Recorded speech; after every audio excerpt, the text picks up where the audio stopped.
আসসালামু আলাইকুম প্রিয় দর্শক, কেমন আছেন?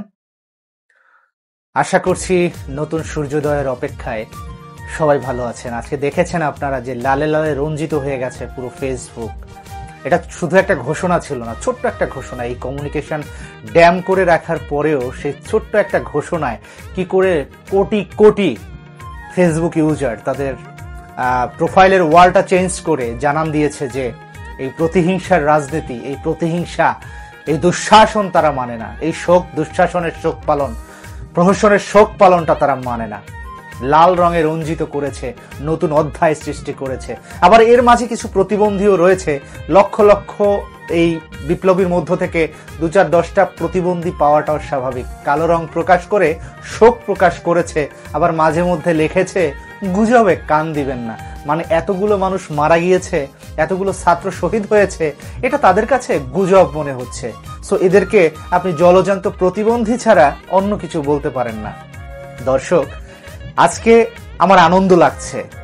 কি হবে কি হবে না সেটা আমি জানি না, তবে এতটুকু জানি যে স্বাধীনতা পুনরুদ্ধার বর্তমানে যেটা চলছে এটা হচ্ছে স্বাধীনতা পুনরুদ্ধার। স্বাধীন তো হয়েছে নামে 1971 সালে, কিন্তু এখন যেটা চলছে সেটা স্বাধীনতা পুনরুদ্ধার। আর এই স্বাধীনতা পুনরুদ্ধারে ভূমিকা রাখছে, সবচেয়ে বড় অবদান থাকবে আমাদের দেশের ছাত্র সমাজের, আমাদের দেশের ভবিষ্যৎদের, আমাদের দেশের উজ্জ্বল নক্ষত্রদের। অবদান থাকবে এই দেশের প্রতিটা মানুষের, যারা এই দেশের এই ক্রান্তি লগ্নে মাঠে এসেছে, রাস্তায় নেমে আসছে। গণ অভ্যুত্থান এবং বিজয়, এই দুই বেশি দূরে নয়। আমরা চাই খুব শীঘ্র একটা নতুন সূর্য দেখব এই বাংলার আকাশে। এই দুষ্ট চক্র মুক্ত, এই দুষ্ট প্রহসনের সরকার, দুর্নীতিবাজ সরকার এবং এই দুষ্ট চক্র থেকে আমাদের ভবিষ্যৎ প্রজন্ম মুক্ত হবে। এটাই আমরা দেখতে পাচ্ছি। গণ অভ্যুত্থান হয়ে গেছে, চলছে, এবং আজকের যে বিপ্লব ঘটেছে, ফেসবুক তো উছিলা মাত্র। সম্মতি ছাড়া তো ফেসবুকের ওয়াল চেঞ্জ হয় না। এটাই একটা প্রমাণ, বিপ্লবের এটাই একটা প্রমাণ যে ক্রান্তি আসছে। পূর্ব দিগন্তে সূর্য উঠেছে, রক্তলাল রক্তলাল রক্তলাল। আজ পূর্ব দিগন্তে সূর্য ঠিকই উঠেছে, সকাল হতে না হতে রক্তলাল, সেটা প্রমাণ করেছে বাংলার দামাল ছেলেরা। এভাবেই চলবে। এই দুঃশাসনের পতন নিশ্চিত, এই দুঃশাসনের নিশ্চিত পরাজয় হবে। কোনোভাবেই এরা সার্ভাইভ করতে পারবে না বাংলার বুকে। একটা স্বাধীন দেশে যা চলছে এভাবে চলতে পারে না। স্বাধীনতার সূর্য আবার উদিত হবে বাংলার বুকে, এটাই আমাদের একমাত্র প্রত্যাশা। এরপরে আসেন যারা এর বিপক্ষে কাজ করছেন, এখনো যারা বিপক্ষে অবস্থান নিচ্ছেন। আমি দেখেছি আজকে এই লাল পতাকা এবং লাল ব্যানার প্রদর্শনে আমি দেখেছি যারা আওয়ামী লীগের রাজনীতির সাথে যুক্ত ছিলেন, এদের অনেকে আছেন এই ছাত্রদের পক্ষে অবস্থান নিয়েছেন এবং এই দুঃশাসনের বিরুদ্ধে ইতোমধ্যে সোচ্চার হয়েছেন। আমি তাদের প্রতি কৃতজ্ঞতা প্রকাশ করছি এবং ধন্যবাদ জানাচ্ছি যে আপনারা আপনাদের বিবেককে সঠিক সময়ে উদ্ধৃত করেছেন। আর যারা এখনো বিবেকহীনের মতো জয় বাংলা করছে, তাদের কি বলবেন? আমি বলছি মানসিক রোগী। আপনারা কি বলবেন?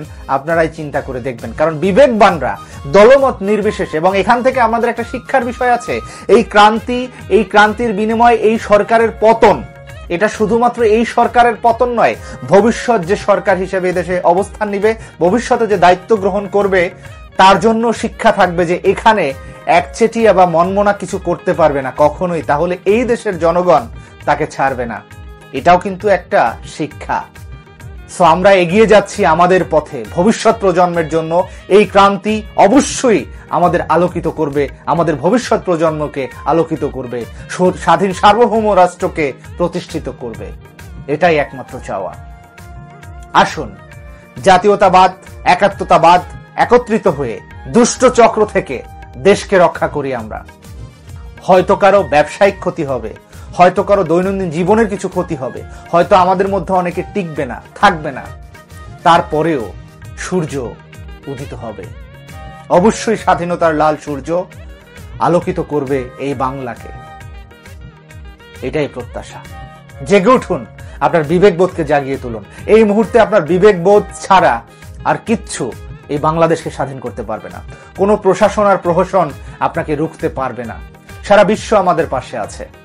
আমরা যদি এখনো এই বিষয়টাকে দমন করতে না পারি, তবে আমাদের দেশের অবস্থা সিরিয়ার থেকে খারাপ হবে তো ভালো হবে না। সিরিয়াতের আন্দোলন এরকমই হয়েছিল, ছাত্র জনতার হাত ধরে। ইতিহাস ঘাটবেন, ইতিহাস থেকেই গৃহযুদ্ধের জন্ম হয়। সো যদি ভালো চাই, আসুন আমরা একতাবদ্ধ হয়ে এই দুঃশাসনকে নির্মূল করি। আসসালামু আলাইকুম ওয়া রাহমাতুল্লাহ।